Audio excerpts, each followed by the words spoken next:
Today, we're talking to Sam Curry, Global VP and CISO in residence at Zscaler, about the AI threat landscape of cybersecurity, the ethical implications of technology in 2025, and more. You're listening to Joel Beasley, Modern CTO. You know, you've been in cybersecurity for like 30 years. Because I'm old. Yeah. Because you're old. Mm-hmm. And huge companies. What's the biggest evolution? And small? You've done small companies too? Yeah. What have you noticed over these 30 years? Things don't really change. You ever heard the Shepard tone? No. It's an audio illusion. Warning, if anybody goes and looks it up, it can cause some anxiety and distress. It sounds like it's always going up in pitch. It might be good to put a link in any... Yeah, there it is. So when you play it, it cycles, but it sounds like it's always going up. So the point is here that it always seems to be getting worse. Now, in absolute terms, maybe it is, maybe it isn't, but you know, we always hear these $1 trillion numbers or whatever for damage and whatnot. I can't tell you how many times I have found people who have a recency bias. They're like, you know, oh, we just did this the first time. It's never been done before. I'm like, no, actually, it's been done before. I mean, the first time certainly I applied machine learning in cybersecurity was in 2001, and that wasn't the first time. And that was for finding non-signature based viruses. And yet I've seen people make that claim as the first time in 2007, in 2011, in 2014, in 2019, and they're still doing it. So how else do you expect them to raise money, Sam? There's nothing new under the sun. Yeah, exactly. But I don't begrudge anyone that. There are some things that are genuinely new, and certainly applications, and quantity has a quality all its own. Things are very different at scale. I don't want to sort of diminish that, but we haven't changed the game sufficiently. And the main thing that bothers me is that the opponents are still getting better at a faster rate than we are. And I think it has to do with how much of their energy goes into innovation. And yeah, we all know they get to pick the time and place of battle, but the rate of innovation, rate of improvement, rate of proficiency is increasing very quickly. And disruptors in the short term seem to favor them. And, I'm a little tired that everyone has the same business plan and comes up with the same application, for instance, of Gen AI or LLMs. There are many more interesting applications than the few that appear to begin with in defense. I did a mind map a little while ago, about 2 years ago now, of all the different ways we could be using it. And I swear I stopped about 150 uses. There are not 150 different uses in the startup community even now. Wow. Yeah, that's not meant to be depressing, by the way. So what have I noticed? that things generally don't change. They do rhyme. The old adage that history doesn't repeat itself, but it sure rhymes. And so the themes are similar. The biggest problem, I think, in cybersecurity continues to be the distance between cyber and the business. That most of us, as an industry, are not aligned with our counterparts. Still the office of no, for the most part. And I think we could do better than that. I really do. And I think we are a core business function now. And just like those who embrace AI faster, those who embrace cyber better and faster are really going to be accelerating much more quickly. And I think things like zero trust principles, whether or not, you think about it in the classic ways, they actually make you more resilient to general disruptors. So how did you get the job at Zscaler? Did you just hack in and just add yourself Absolutely. To the payroll? I mean, how else do you do it, right? Like, I mean, that's how you... Don't do that to anybody listening. That's not how you do it. I just realized I have to be careful what I say. So I was involved early on the outside. I was at EMC RSA years ago when they took an investment position in Zscaler. That was 2010-ish, I think, A-round timeframe. And then I was a customer as well. And so I got to know the company, and I was frankly, I was impressed with the product, but most importantly, I was impressed with the culture. And when I needed help, it happened, even though, I was part of big companies, but I was part of small companies too. And when I was part of a company that was, 1,200, 1,400 people, And war was breaking out in the Ukraine. I had people there, and I needed zero trust, even though I'd been fighting with my CIO for a long time. I needed ZTNA specifically. And when I called, I had it within a day. You know, it didn't matter. The reseller said it would take longer. The company responded. So that's awesome.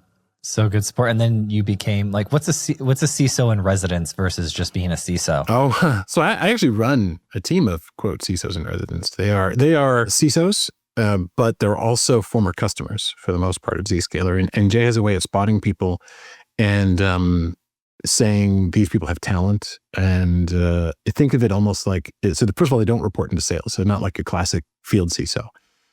There's some BISO function to that. We are a burst capacity, if you will, in that team for the rest of security. And if you think about how we have the biggest security cloud out there. If you think about that footprint, it helps if you've got all this ability to do things like crisis management, disaster recovery, and those sorts of things as resources. We make sure that our top customers are in the best form possible as advisors. We do thought leadership. We do pretty much anything. I joke sometimes it's a bit of a minister without portfolio, but if there's a due diligence that's needed, if there's an M&A project, if there's an OEM, those sorts of things, we also get involved. Oh, that's pretty cool. It is. I want to talk about the 2025 AI threat landscape. What should we be scared of? Well, it's not about FUD. I mean, everybody's talking about it to some degree, right? I think it's less about the obvious things. People have talked about deepfakes, right? I think it's about the AI toolkit, first of all, how these pieces are used in combination. So it is the ability to rapidly automate the standing up of a phishing site, the phishing emails, the spidering of social media, so that you can both identify people that have access to IP, like developers. You can compromise people in finance, for instance. You can string it together and make a complex series of break-ins that will lead to a developer receiving, in a key position, really a key person with key access, a special retention bonus with a fake option site. Like that stuff can happen quickly because of the combination of tools, most of which have been around for a long time, but coordinated. When you get timing and because for the most part, the first generation of LLMs and Gen AI didn't have things like initiative. They didn't have reasoning and those sorts of things, but you can put them together in very clever ways. And so that's the first risk, right? That it's not just that it will be brilliant and hard to distinguish from legitimate, it's that it will be so compelling and convincing and fit with exactly the sorts of behaviors the processes have in an organization. The second big risk is new breakthroughs on the track. So what I mean by that is AI was disruptive with Gen AI and LLMs, but there's more coming. I mean, you'll hear things like agentic used as a phrase. You'll hear about AGI. That's just scratching the surface. There's much, much more coming. And so it is disruptive, and there are other disruptors coming just as big. And if you think about it, even Gen AI and LLMs weren't that big a disruptor from a tech perspective. They were really disruptors from a social perspective and what they did in the business landscape, because it crossed the uncanny valley, right? What they did was they became household names. We started to use the term machine learning at home, like and AI at home. And I forget the number, but I think ChatGPT hit something like, there's a ridiculous number of subscriptions in just 2 months. I think it was the fastest growing application ever at the time, probably still. That doesn't happen, with something relatively minor from a social perspective, but there's big things coming from a tech perspective too. And there's other tracks of disruptors. So I wouldn't say watch these blips coming towards us because they're coming faster. And then there's other tracks. What are the other tracks? There's things like quantum computing, robotics. I think we're about to see big breakthroughs in robotics, like humanoid robots, right? And then look at things like synthetic manufacturing, synthetic biology, nano. We've already seen changes in drones, for instance, notwithstanding the stuff happening over New Jersey at the turn of the year. So what happens, there's something called the law of accelerated returns. What happens when two of these disruptors happen at once? Could you imagine if we had the Gen AI impact on our society at the same time as, say, quantum cryptography having a breakthrough? That'd be crazy. It'd be crazy, right? So how do we get more future proof and future resilient, I think is incumbent upon us now to think about. So to answer your question, using and developing AI working together as part of toolkits more effectively, and new developments on the AI track, and what happens when things in multiple tracks happen concurrently. Have you used Grok's deep search yet?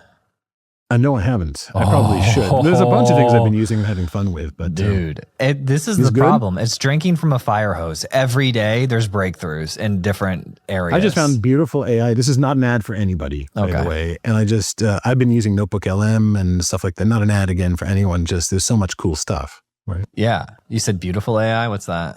That makes PowerPoints for you. Okay. I haven't used it for work. I tend to actually write my own stuff. I know that's old fashioned, but like I write my own blogs and I write my own papers and things just because I find it faster than being a prompt engineer. At first I used to throw up at that term, by the way, but it is actually an art to prompting the AI. I write my blog post on paper and cursive, and then I just take a picture of it. I love that. I still write old-fashioned letters, I'm lying to you so bad right now. That would be so cool. That would be right. That's going to be a thing. You shattered my illusion of you. The hipsters are going to bring it back, right? I actually do still write letters old-fashioned. Do you really? On actually good, paper and with I actually have pens that are archival ink. So like calligraphy not that anything pens? I say is worth keeping that long. Like calligraphy pens or just special ink? No. That stuff I always mess up and get, ruined clothes. That's why I wear dark clothes. No. That's just a cyber thing. The gel pens, those, and the ink in it is actually going to last supposedly a long time. Because, actually that's a fun topic at some point. Like, how long does stuff last for before it degrades? Notwithstanding the lava in Pompeii and stuff, the like CDs don't last that long, and certainly a lot of the digital media doesn't last that long. But books don't last as long as we think either. No, my eyes were open to this between 3 and 5 years ago. I don't know if it was Neil deGrasse Tyson or someone did some projection run through on like how long it would take the sun to destroy like downtown Manhattan or whatever. Like, it's not long. It was very small in the time scale compared to how long we have been here. Oh yeah. In fact, this could be the start of a dark age. Yeah. I'm not even kidding, because when you think about what if everything's digitized and the half-life of information in the digital media is short and it's dependent on something like power supply, after a few hundred years, you could be looking back going, why is there nothing there? Why were there no printed media? What happened? What was the terrible thing, the apocalypse, if you will? This could be a dark age we're in right now. Yeah, we started the podcast. We're not going to scare anybody. And we got to dark age and now we got 22 minutes right? in. I love it. Tell me about humanoid robots. Like I've been watching them progress on X. Oh, have you seen how many there are? 25 companies I saw. Uh-huh. Yeah. That's crazy. And they're good too. They're more agile than we are, and flexible, and learn quickly how to do things. It's talk about uncanny valley. You see some of these things and you expect the body to move a certain way, and suddenly the joints they go all the way around. Oh yeah. The most frustrating thing for me, Josh, is when I call support and I can't understand them. Yeah, I can't stand that. Yeah, I've got like technical problems here going on. The computer, people call in, there's like all sorts of issues, and they're like, did you reboot the computer? That's like incredibly frustrating. That's why I like US Cloud. Not only is it better and faster support, but all the engineers are American engineers. And it's also cheaper. 94% of US Cloud's clients report saving a third or more when switching from Microsoft Unified Support to US Cloud. So now you'll just have to figure out what to do with that extra money. If it were me, I'd reallocate the money to improve my team because I'm responsible. Josh, what would you do? I'd probably use it just to buy more guitars. Buy more guitars. Visit US Cloud to book a call to figure out how much your team can save. So when you're talking with other CISOs and you're like, hey, for 2025, here's the one thing you should be thinking about when it comes to the threat landscape, what should that one thing be? That's a tough question to answer because it isn't just one, but you have to pick one. Well, all right. So everyone's talking AI, but what I usually tell them is, I kind of alluded to it earlier, that zero trust is a principle for being future-proof, future-ready, and least risk. Now, yes, it can lead to a transformation of IT. That's fine. And I dismiss that, right? It's like, it is a big deal that it can take cost out and be better usability and troubleshooting and stuff. But let me explain why. DeepMind gave to the game of Go 59 new openings. And there's something in Go. Do you know Go at all? Mm-hmm. So something called Joseki, right? Which is when somebody makes a move, what is the optimal response to minimize loss of territory and maximize gain? These 59 openings, there was no Joseki. There was no like response to. And the grandmasters for the game, this is covered in The Atlantic in an article. The grandmasters of the game, they said it was like watching aliens play. It was like somebody from the far future came back and showed them how the game would evolve. And they couldn't understand the moves. And they weren't just losing, they were getting trounced. Like absolutely getting their heads handed to them. And the reason is that it's effectively new vectors on the board were opening up, right? 361 intersections that you could potentially put a stone. And these were never considered before. Humans think in terms of narratives. We learn in terms of narratives. We even teach in terms of narratives. AI does not. And so that's what's going to happen in the vulnerability threat world. Effectively, we are used to OWASP and we're used to SANS. We're used to where the attacks come in and the patchability of those. They're going to come in ways we don't expect. There will be no Joseki for them.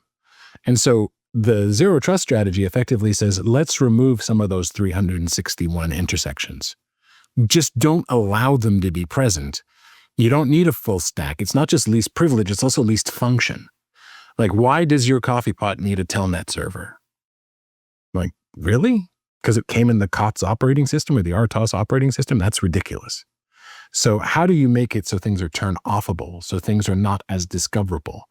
So I talk that a lot because that kind of addresses the earlier discussion about technological disruptions, about new innovations on the dark side. If you minimize your footprint, have you ever heard of the dark forest? No. Another fun analogy. So the 3-body problem is a great show, great book. The second book in the series is called The Dark Forest. And this goes back to, if this is too eclectic, shut me up, by the way. Like, no. So if you go back to the Manhattan Project, Enrico Fermi, it's called Fermi's Paradox, said, where are they all, right? Because they were thinking about radiation, and he's like, so where are all the aliens, right? And the Drake later wrote an equation of like, Carl Sagan later filled it in when said, okay, there shouldn't be that many. But most people fill it in and go, well, there should be a lot of civilizations we should be hearing. And the question is, why don't we? Why don't we hear aliens transmitting and receive? Why don't we receive these signals? And there's a bunch of hypotheses. Anyone can Google it and look up Fermi Paradox and look for hypotheses. Some of them are, this one's called the Gauntlet, that maybe societies wipe themselves out like nuclear war. Maybe there's like a bunch of them, but one of the dark ones is the first species that gets to interstellar space becomes a predator and turns on all the others and gets them before they can get out there.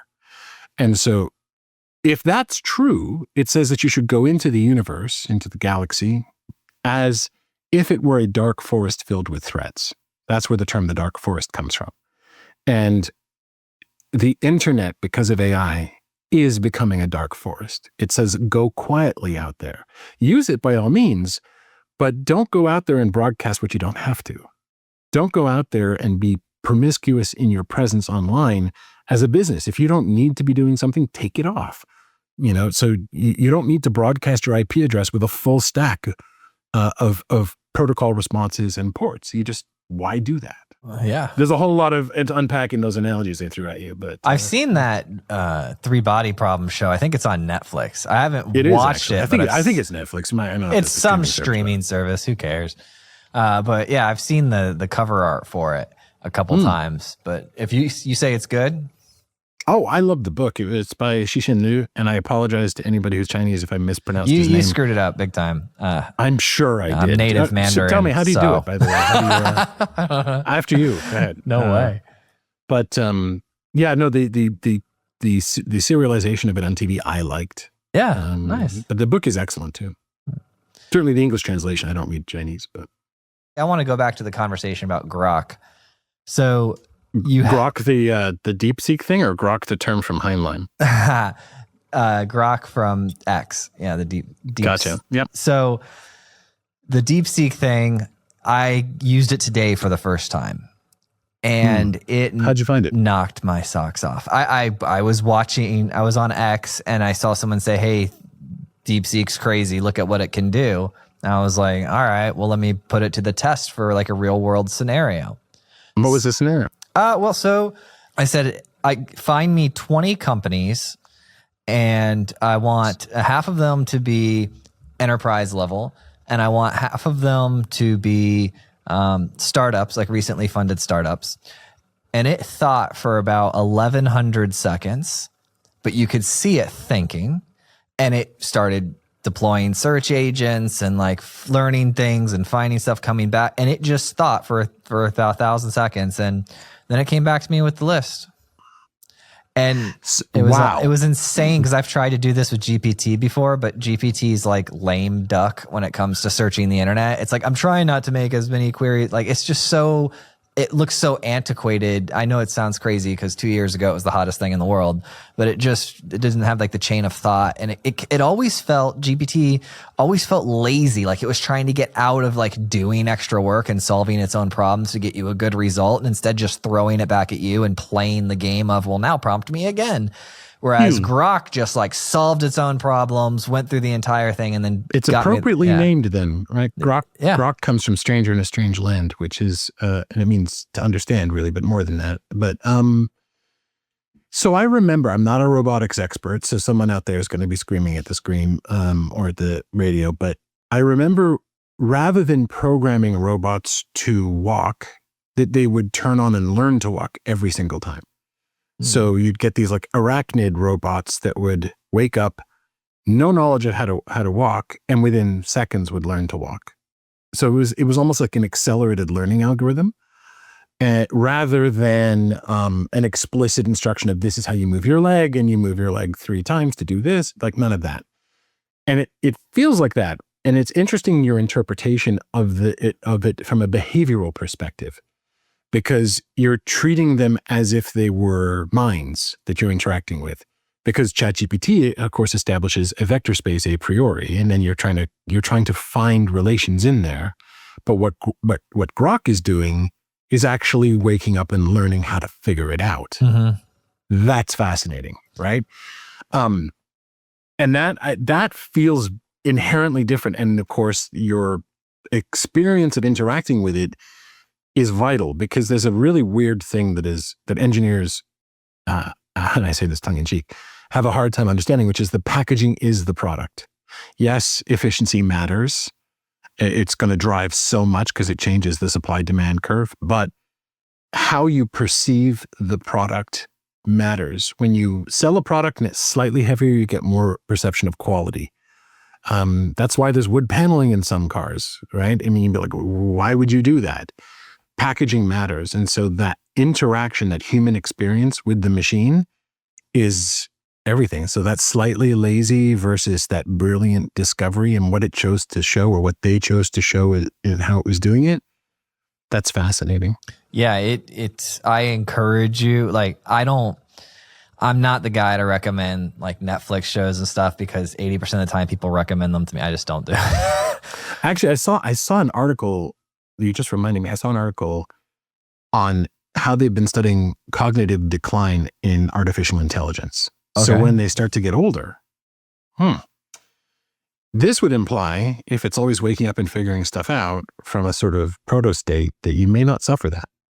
One thing I can tell you that's nearby that conversation is that when I have these long ongoing threads with GPT, because we use it a lot for like show prep, notes, work and stuff, it just, when it gets to this old point is what I would call it. It's like it's old and stale, and it's just not good. And so we just take the same prompt and like just start it over, and it's good again. And so, because it's a rambling old man. That's what it is. Yeah, because we do the same post-production process for all the episodes, right? So I'll teach it, and then I'll do an episode, and it's like, it's doing all right. The title's good. Everything's good.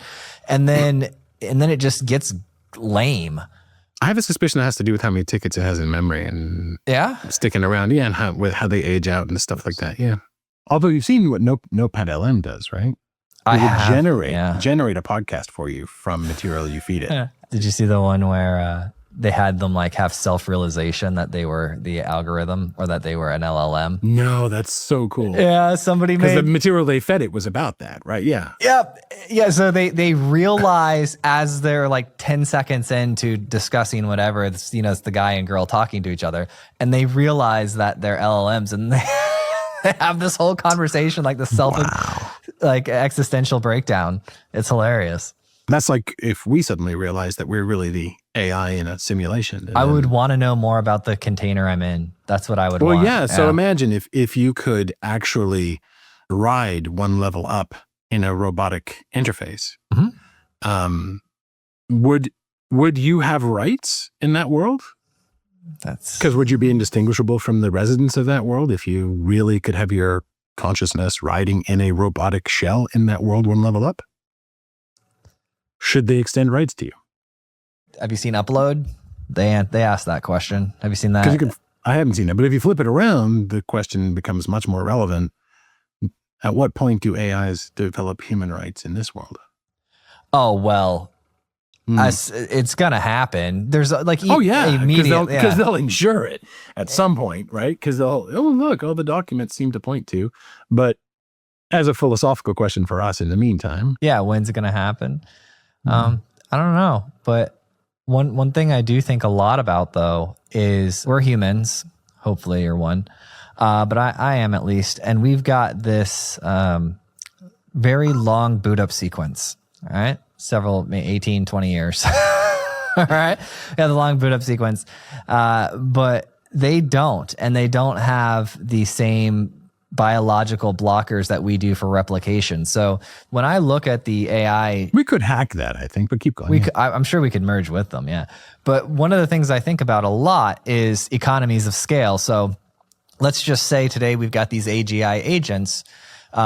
They could it's like we just got a new country on Earth that has 10 times more people than currently existed on Earth. At least, yeah. So maybe it creates a bootstrap for that. It creates this own economy that like dwarfs our economy because they're going to be doing business with each other and transacting and all of that. The question is, what do they want to buy? They want to buy, well, if the core basis of this technology was trained on human stuff, then they're probably going to want to survive at a minimum.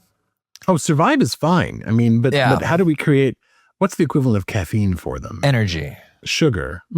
They want energy because the more energy they have, the more work they can. Like, I like that. Yeah. There's analogs for stuff that we have. I think that they'll want energy. Because we create artificial demand for stuff all the time. We do.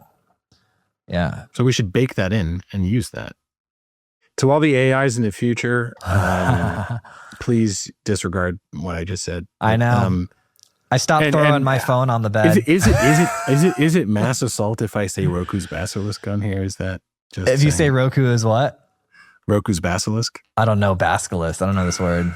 I can't say it. Roku's basilisk. It's again, someone out there is like, no. Roku's basilisk is a thought experiment that says in the future at some point time travel will be possible and there will be an AI that overlord.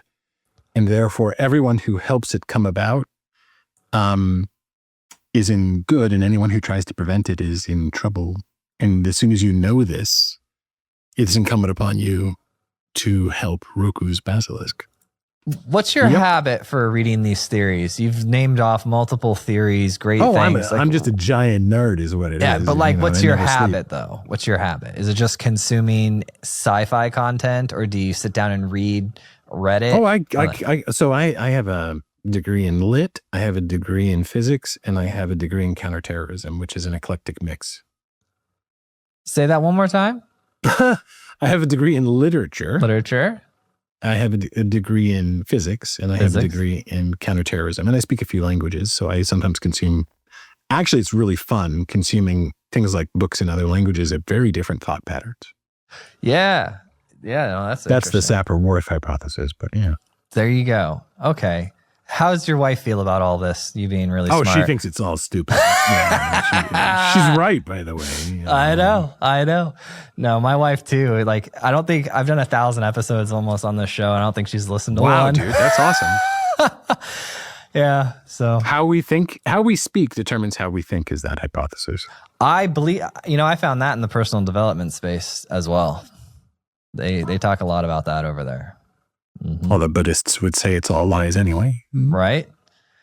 I did a stint of like 2 years where I studied multiple religions, and I just found it fascinating trying to find that. My instinct was to find the common denominator between all of them and try to figure out a way. That's the pursuit of some ultimate underlying truth, which is also a very Western idea, by the way. Is it really?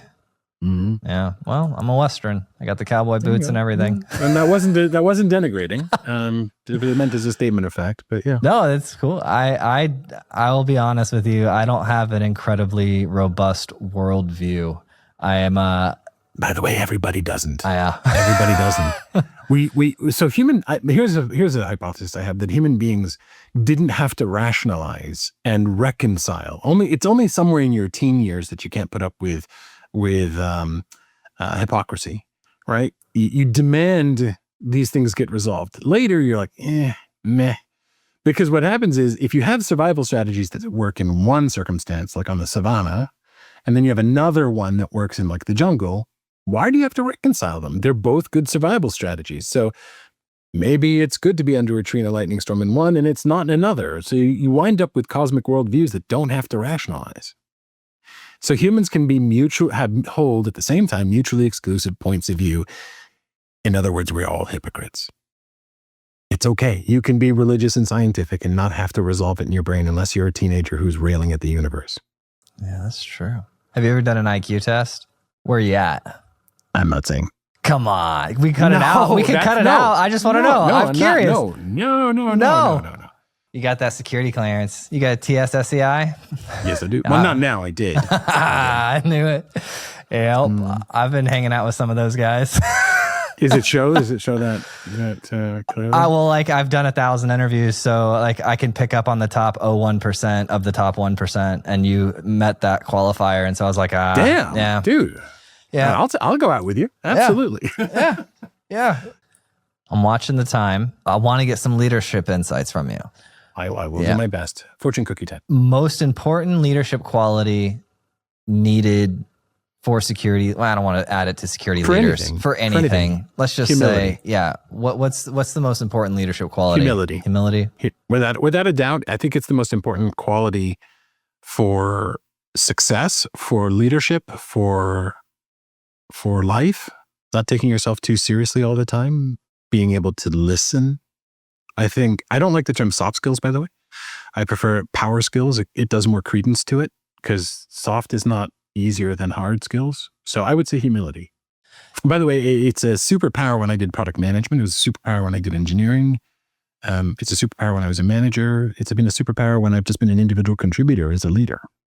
One of the things that it's very important, because you can't communicate with people and if you're not humble. They put up all sorts of... Some people, by the way, I've known people with very low natural empathy who work at it. Mm-hmm. And as a result, they can develop it. So some people are born with it and they never really do much with it. Some people are born with it and figure it out. Some people are not born with it and they learn it. I've had some friends who are neurodiverse who are very poor at it, and they focus and they learn and they force themselves to pay attention. I had one friend who was neurodiverse, and he forced himself to look at me. It was almost creepy, but he really listened. And he went to the absolute top of the game in cyber. I'm not going to call him out. And I had another who was an entrepreneur, did the exact same thing. But like, these power skills can be learned. Anyone who says, oh, you either have them or you don't at birth, stop that. Yeah. I think it's very basic thinking when people say that. It's like they've said, I have refused to consider the alternatives, and I am just putting this in place of actually forming my own opinion, researched opinion. Yeah. So you had other questions, I think. So that was one. Yeah. So one of the things that caused me to tell you that you're in the top, 0.01% of the 1% is obviously the intelligence there. That's not everything. You have to have intelligence with humility, with communication skills, with experience. It's like, it takes a lot, right? Mm-hmm. I want to hone in on the communication. Tell me about some of because you weren't always, I have found that really smart people, they usually intentionally tried to better themselves. So they weren't good at it, like as you were just describing. Tell me a story about you not being good at communication or as good as you are today, and something that happened and that caused you to learn to become better. Oh, there's so many. By the way, I love sharing my failures. So if you want to ask about those, just dive right in, because it's like diving into a big, deep pool. I'll give you one. So I had a colleague once, and I couldn't stand her. Like, honestly, I thought she was a liar, a cheat, a fraud. And I was a VP of product management at the time. She'll laugh if she's listening, by the way. This was like 22 years ago. And 21 years ago.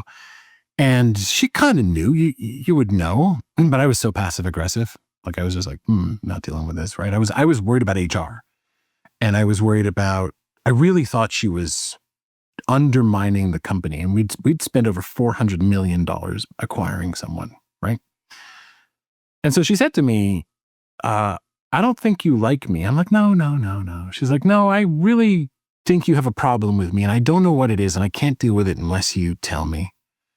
And I was like, yeah, I don't want to deal with this. And she said, Sam, I'm not going to HR. I'm not going to tell anyone else. Tell me so I can address it. And I thought, damn it, I probably owe her that, right? Look, now it's on the table. It's in front of me. She said, and she used a term that I've used since. She said, keep the bark on. Have you ever heard that phrase? No. She said, don't grab sandpaper and polish it to within an inch of its life so that it's all smooth and soft, right? Keep it rough.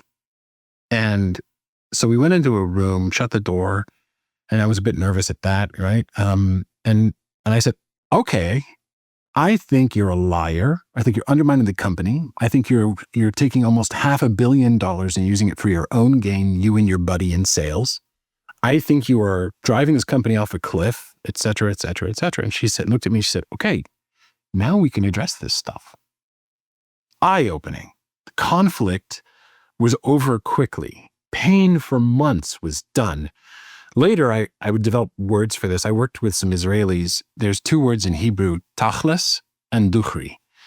One means directness and one means blunt to the point of rudeness. And these are virtues. In other words, get it out, say it. And I actually coached somebody on this today who's been having anxiety, and she's been worried about telling her boss that she doesn't think she's ready for something by herself. And I was like, tell him, well, I'm nervous of this. Say you're nervous, right? And say, all due respect, I don't think I'm at the point where I can do these by myself yet. I need more time. Because so what's the worst thing that's going to happen? You're still going to have to do them by yourself? He's not going to be mad. He's going to be very happy the conflict was surfaced, because that feeling of having had it out. So then what happened with this woman and me in the future, and I'm sorry, I'm talking too much here, but was from that point on, we would be very blunt and direct with each other, to the point where people thought that we would be fighting for like the next few weeks. And then they realized, no, we were resolving things and moving things ahead. We wound up working together for like 4 more years. That is amazing. You know, some of the Israeli startup founders I've interviewed have become some of my favorite people over the past couple of years, because that is baked into their culture. Do you know they have courses in how to deal with Americans? Do they really? Oh, yeah. That makes sense. We are seen to be passive aggressive. And it's funny, I partly grew up in Canada, and Canadians are even more so. Mm-hmm. And I don't mean that badly. I was born Canadian, right? So I forgive you. That's okay, thank you. I'm sorry. No. I'm sorry to all my Canadian, anyway. But anyway, they have courses in how to deal with Americans specifically, because the lack of bluntness and things like Americans will act as friends much sooner in a relationship than Israelis, for instance. And so there's this sort of acclamation when they came over here. I'm on the opposite. I'm on the Israeli end of the spectrum as far as bluntness. So my big challenge in life has been learning how to not just be that by default, and like how to pay attention to the relationship and the equity that we have in our friendship, and like to pay attention to all that stuff, because it didn't serve me well at the beginning when I was just so direct, just I'm trying to achieve an outcome. So I'm like, this is the outcome. I went from software engineer to business owner, right? So I was like, let's just talk to the computers like or talk to the people like their computers and like, let's achieve the outcome. And like, you know, we all have this shared thing that we're trying to do. So it didn't work. Emotional channels versus logic channels. Some people need the emotional connection, not the logic one. You can get that after. But something you said triggered a thought for me that I heard once that there's 3 kinds of relationships. And there's many ways to slice it, right? Just like there's many ways to do blood typing. One is there's the employee-employer relationship. You tell me what to do and you compensate me for doing it, right? The second kind is barter, trade. We establish some value for exchange and do that. The third is community. In other words, you're part of some group. You don't count what you put in. You just put in. That's it, because you're part of the group. This is a family-like relationship. If you want to rapidly accelerate a connection, go straight to that. Tell me more. Like, let's say I meet somebody new. Like if let's say you meet someone new. Business relationship, but I want to business relationship, and you're hanging out, and they say that their expense policy they can't do drinks. You say, let me pick up a drink for you. Oh, but wait, no, that's not fair. No, let me get it for you. Just don't even think about it. I'll pay you back. No, don't worry about it. Just treating them like they're part of your community. Like they're part of your family. And you never mention it. Yeah. The minute you start to treat them like they're part of your inner circle, it kind of becomes a reality. Yeah. In your head too, by the way. It's not just manipulative. It becomes true. I call it the mayor strategy. So I'll go show up at a place and like just be there and like engage with people. And I'm a pretty giving, like generous, like kissing babies and things. Yeah. And then you just develop that reputation. I learned that from like well, the thing is, when you learn the techniques on how to do it, it actually boils down to you being a good person. Oh yeah, and being present and like, oh yeah, my psychopathic tendency is that I'm a good person. What? Yeah. Yeah, but if you break down all the things you would have to intentionally do to like have a like good life, it's just being a good person. That's why I tell a lot of people like with leadership stuff, I was like, find one of the great religious characters and look at their principles. And if you do that, that's going to be like 80% of leadership. It's true. Yeah. It's true. But also model yourself after somebody who you actually liked following. Yeah. Or being around, or who is a CEO where you found yourself in the audience at some point going, I like that guy, or I like that woman. Like, yeah. Think of who that is and do more of that. It's patterning that you will become it. Someone said, fake it till you make it. I'm like, no, fake it till you are it. That's true. Yeah. I want to be super respectful of your time. We have 2 minutes left to wrap up before your hard stop. What's the call to action that we want to put out there? Zscaler. I think the biggest call to action is you can't keep using the toolkit you've been using for 20 years. Look, I have patents in VPNs and firewalls that date back to the late 90s. And it was necessary as a technology for us to get to where we are. But we can't just be incremental in IT. It is time to redesign and re-architect and transform IT. It can be cheaper. It can be faster. It can be easier to troubleshoot and a better user experience. And instead of thinking of cyber and ZTNA or zero trust as just, a security initiative, it's an all of IT initiative. Yes, of course, it's lower risk and it's good for future-proofing what you're doing. But frankly, it can get you massive changes in things like efficiency and cost and supportability and user experience. What's the website? Zscaler.com. Guys, go to Zscaler.com, do business with them. They've been great partner. I think you guys have been a partner for like 2 years now with us. So, yeah. Yeah. So really appreciate it. And I'm glad to have you in my Rolodex now, Sam. Oh, it's fun. It's fun. And if you ever want me to come back and talk about anything, yes. anything, we'll just do that. I love ad hoc stuff. So yeah. Thank you so much for listening. And if you found this episode useful, please share it with a friend or a colleague who you think would get value from it. And if you have topics that you'd like to hear discussed on the podcast, either add me on LinkedIn or send me an email, joel@moderncto.io. Every time I get an email or LinkedIn message, it absolutely makes my day and inspires me to keep going.